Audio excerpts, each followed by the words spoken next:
Jó napot kívánok! Remélem örül mindenki. Egyszer az történt velem, én könyves ős vagyok, hogy éppen mentem hazafele. Na jó, ez nem jó történet. Az volt egyszer, hogy elkezdtem biciklizni. Na most én úgy jártam, mint a szar, és konkrétan leszakadt a papámról a bőr, tehát nagyon durva volt az egész, és úgy elkezdtem, mint a szar. De ez már ne érdekeljen semmit, de még van egy nagyon durva felvételem. Az az, amikor egyszerűen szétbaszott a kocsim, az vettem egy 320-as Mercedes-t, de most azért vettem, mert jól megtanultam vezetni, mert vettem 10 millióért, vagy 20-15, nem tudom már, drága volt, tehát középkategóriás autó, és ugye azt hittem, hogy jól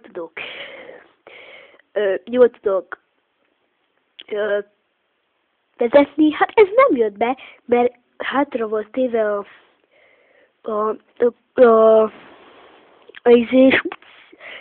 a lükfercbe volt téve, és úgy belenyomtam a gázba, és úgy nekibasztam a fának a kocsit, hogy az nem igaz, tehát az egész szétbaszódott. De ez már ne érdekeljen senkit semmit. A következő történetem, amikor spárgát akartam főzni. Vagy a spagetti főzés közben, ugye elkezdtem főzni spagettit, na most a hús úgy odaégett, mint a szar, és ezáltal most nem sikerült, tehát a vendégek jöttek. Na most egy kollégám az itt áll a kamera mögött, és ezt most elmondom, hogy mi történt, sajnos neki el kell torzítani a hangját, meg nem is mutatjuk a kamerába, de a hangfelvétel meg lesz. Gyere, Bill, megyek! Jó napot kívánok a kedves nézőknek! Remélem mindenki rohadt jól érzi magát, mivel, hogy az történt velem, hogy elkezdtem budingot főzni, de ez nem jött be. Szóval a budingfőzés rosszul sikerült, ezért a történet csak nagyon rossz volt. A budingot megfőztem, beletettem minden darabját, 6 vagy recept közben, és elkezdtem csinálni a budingot, most az egész úgy szétbasztam a falra, mint a szar, de most ez nem jött be, és akkor most átadnám a hangot a barátomnak.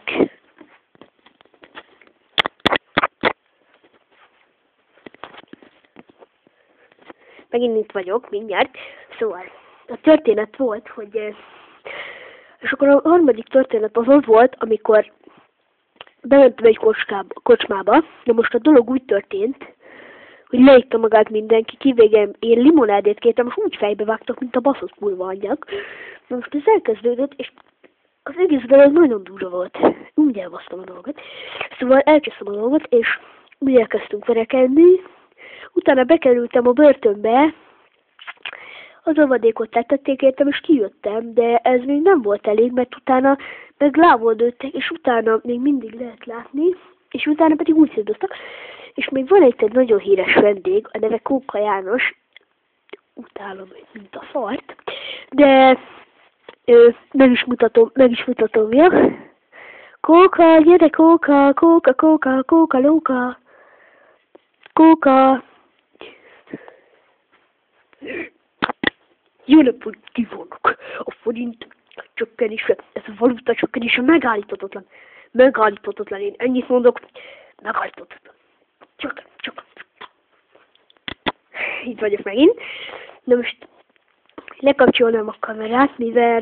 Jaj, bocsánatot kérek, ezt elkezdtem.